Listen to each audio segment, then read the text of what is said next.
Vamos aos números? Vamos aos números. Para o pessoal poder ver. Eu estava ali mostrando antes, por isso que minha mãozinha estava aparecendo. Números do Ministério da Saúde, tá? Números do Ministério da Saúde. O DataSUS. Vamos lá. Tá ali os números. Óbitos para residência por mês de óbito, segundo grupo CD10 2018, influenza, gripe e pneumonia. Fontes DataSUS. Aí nós temos ali... Acre. Janeiro, fevereiro, março, abril, maio, junho, julho, agosto, setembro, outubro, novembro e dezembro. Vai passando pro lado, Estado Anderson. do Acre. É isso, no Alagoas. Acre. Alagoas. Vai passando. Um por ano. Vai indo. São os óbitos Amapá. por mês. Isso. Amapá.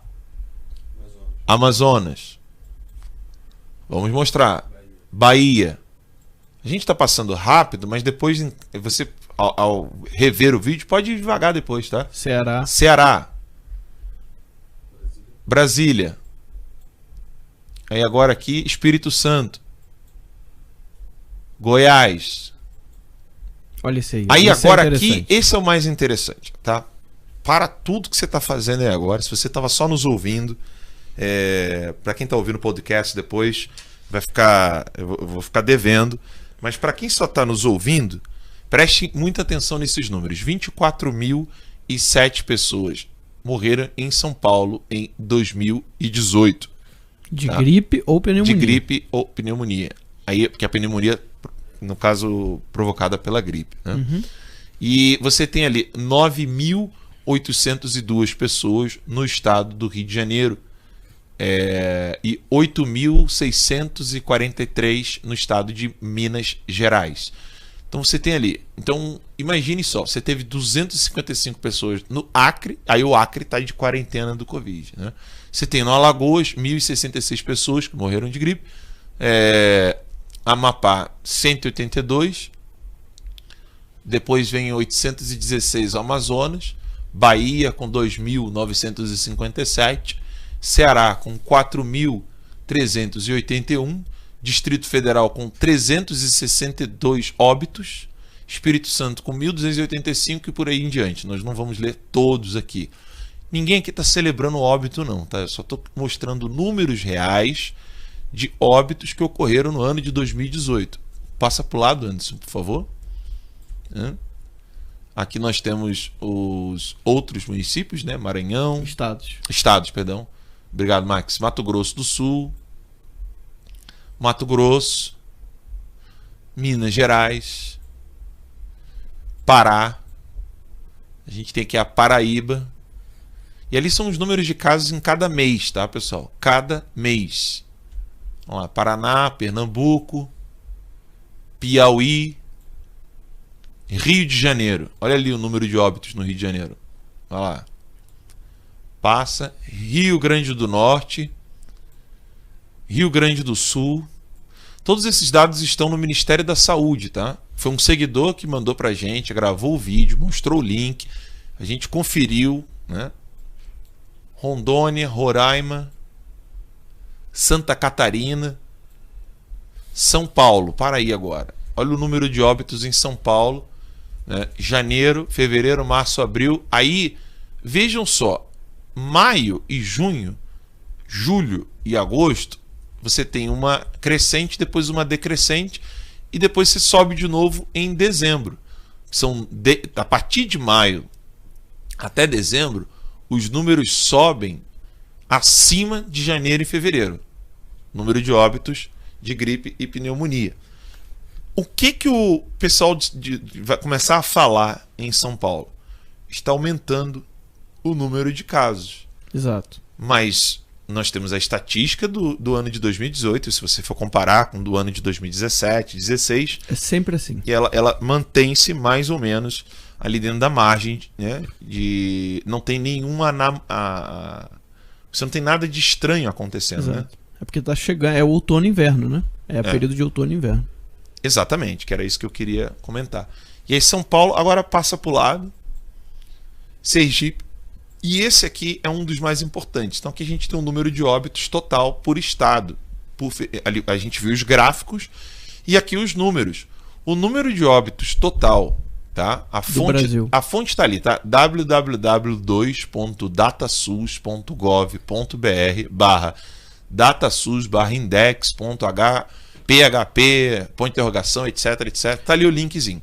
E aí, quando você acessa essas informações do DataSUS, o número total de óbitos por mês, somando todos os estados, é o seguinte: janeiro, 6.000, fevereiro, 5.000, março, 6.000, abril, 6.000, maio, 7.000, junho, 8.000, julho, 8.000, agosto, 7.300, né? Não vou falar aqui os quebrados.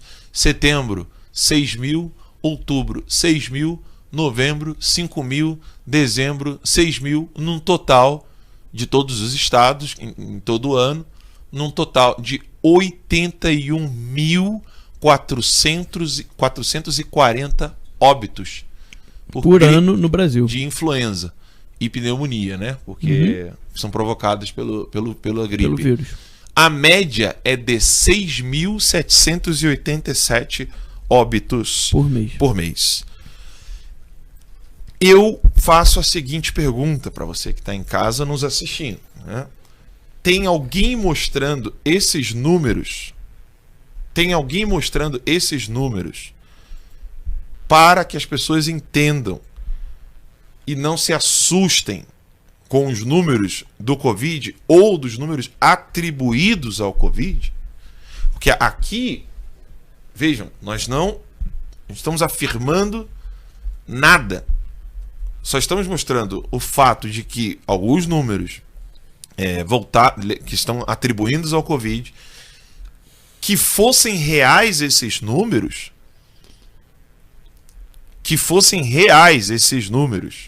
30 por dia dá quanto? 30 por dia dá 900. E ali a gente viu que número de gripe por mês em São Paulo? A média é qual? 2.000. 2.000 por 2.000 e pouco.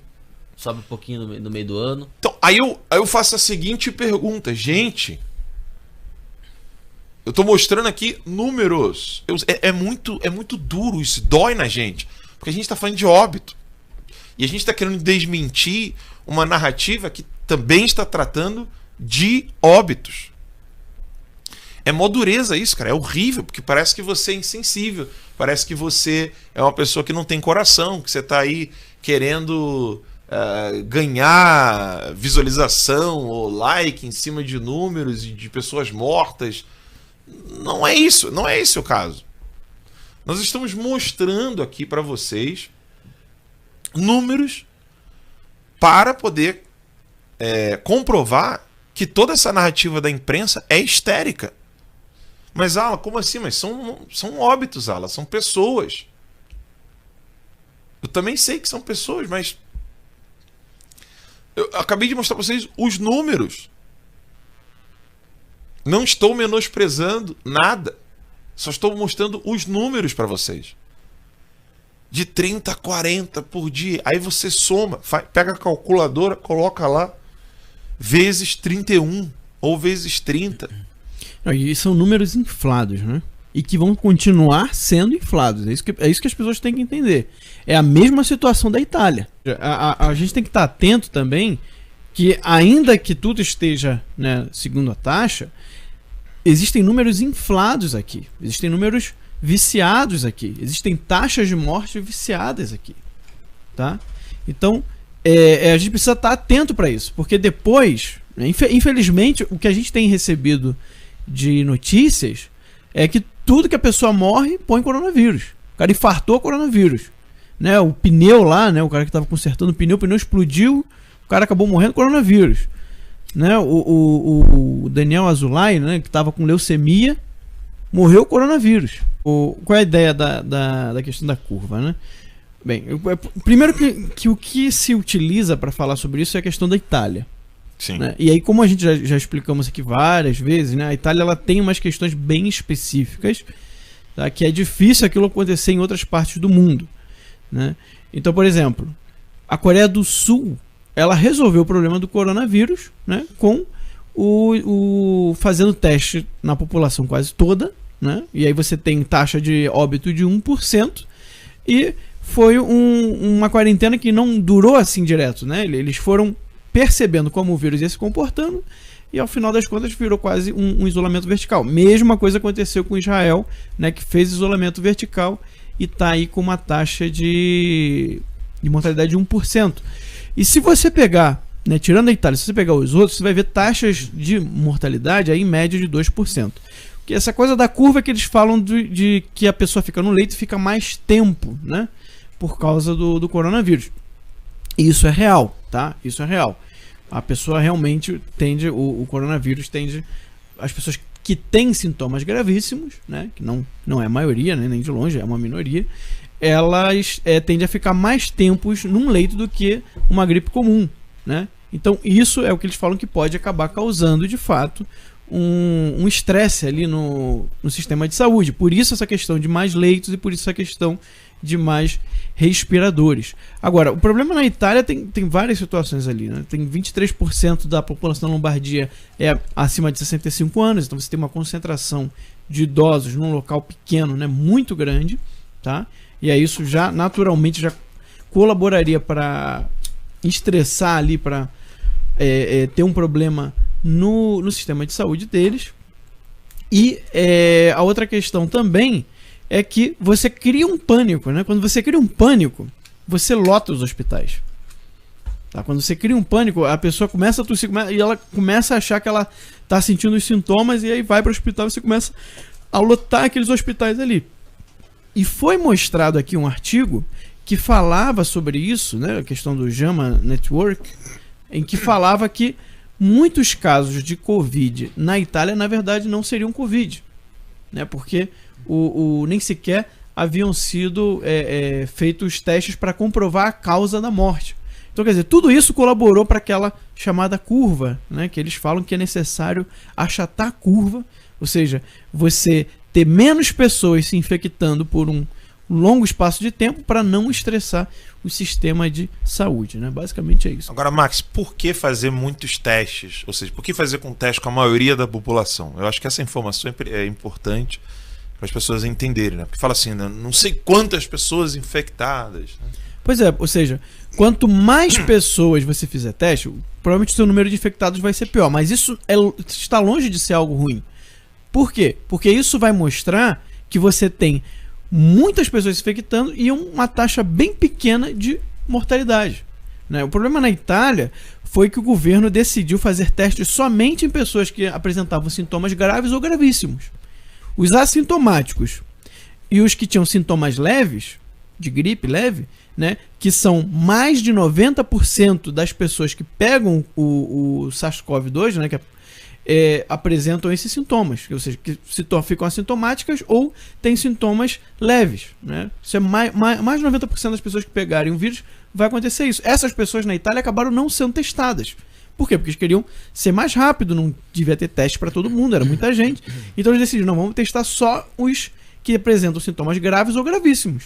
Agora, é claro, se você testou só os piores casos e os óbitos vêm desses casos, né, então você tem uma taxa de mortalidade aí que beira 8% na Itália. Mas por quê? Porque o número está viciado, né? Você imagina o seguinte, você tem 10 pessoas infectadas, né? 10 pessoas infectadas, né? Só que 8 não apresentam sintomas ou é um sintoma muito leve. Então você não fez o teste, né? E as duas que apresentavam os sintomas graves, você fez o teste. E aí você diz, 2 casos, né? Mas na verdade são 10. Aí morreu uma dos 2 casos que você fez o teste, comprovou 50%. 50% de taxa de morte. Quando na verdade era 10%. Nesse caso em concreto, né? Nessa hipótese que eu estou dando, né? Porque na realidade é bem menor, tá? Mas, ou seja, é isso que está acontecendo também. Os números da Itália, aquele artigo do JAMA Network está mostrando isso, né? Que é uma associação de médicos americanos que enviou gente lá para a Itália para fazer esse estudo. O estudo ainda está rolando, ainda vai ter novas informações aí com o tempo. Mas só para vocês entenderem a lógica de por que apresenta uma taxa de mortalidade na Itália muito maior do que no resto dos países.